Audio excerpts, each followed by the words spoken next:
Hello, fellow tourists. I hear an accent. Where are y'all from, eh? We're from Peru! I've never been to Peru. What's it like over there? Let me tell you about the history of Peru. Peru was once part of the great Incan Empire and later the major viceroy of Spanish South America.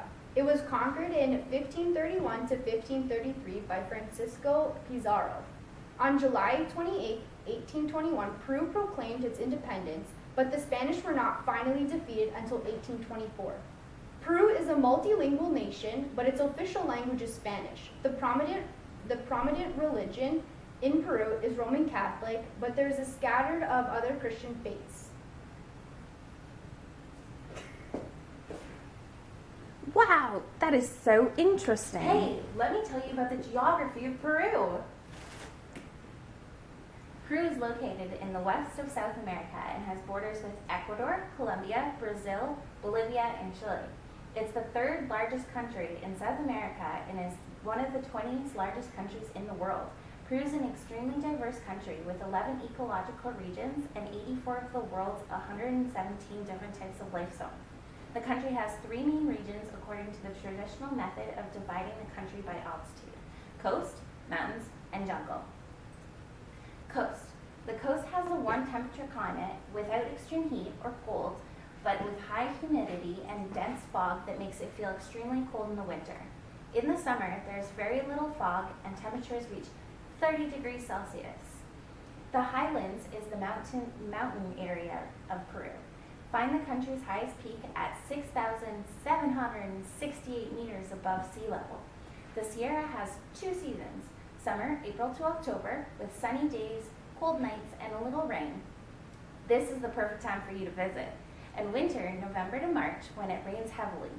The jungle is located in the east. The jungle is Peru's largest region and consists of highland jungle, or Silla de Monta, the mountain's eyebrows, over 700 meters above sea level, which is characterized by its cloud forests and lowland jungle, less than 700 meters above sea level. Like the Sierra, the jungle has two distinct seasons, from November to March when it rains frequently, while April to October is fairly dry, making it the ideal time to visit as rivers subside and the roads are easily accessible. Hint, hint, nudge, nudge. Do you guys like to party? Yeah, we love to party. In Peru, about 3,000 typical fiestas are celebrated every year. The majority of those are organized to celebrate the day of Santo Patron, a saint. Those saints originally formed part of the Christian calendar in the colonial period, but they were always mixed with the magical religion of the Andean regions. A good example of this culture syncretism is the festivity of Corpus Christi in Cusco. This religious day, originally introduced by the Spaniards, was accepted by the Peruvian inhabitants. As for them, it had little to do with Catholicism, so much more with an old Inca ritual. Especially in the traditional village, high up in the mountains, or in the jungle, there are several traditions, celebrations, that related to ancient myths and or important agricultural dates. One example is the Festival de Vendimia. This festival runs from March 23rd to 24th in the city of Lima. The festival originally started 75 years ago, and every year they honor the fruits which are used to create wine. At this festival, there's an orchestra performances, tasting the finest wine from each region, and fireworks. This is one of Peru's largest festivals. The music in Peru is a blend of different sounds and styles, drawing on its Spanish and African roots. That is so interesting. Peru sounds a lot different than Canada. Have a great day. It is. It is a lot different than Canada, but there's some similarities too. If you travel to Peru, meeting someone for the first time is fairly straightforward. In general, Peruvians appreciate visitors being interested in learning more about their culture, country, and historical sites. They also like to talk about their children and learn about other countries. It's best never to speak about politics, as differing opinions may create embarrassing situations. Peruvians have an excellent sense of humor, and jokes will be appreciated provided they are not personal and do not criticize their country.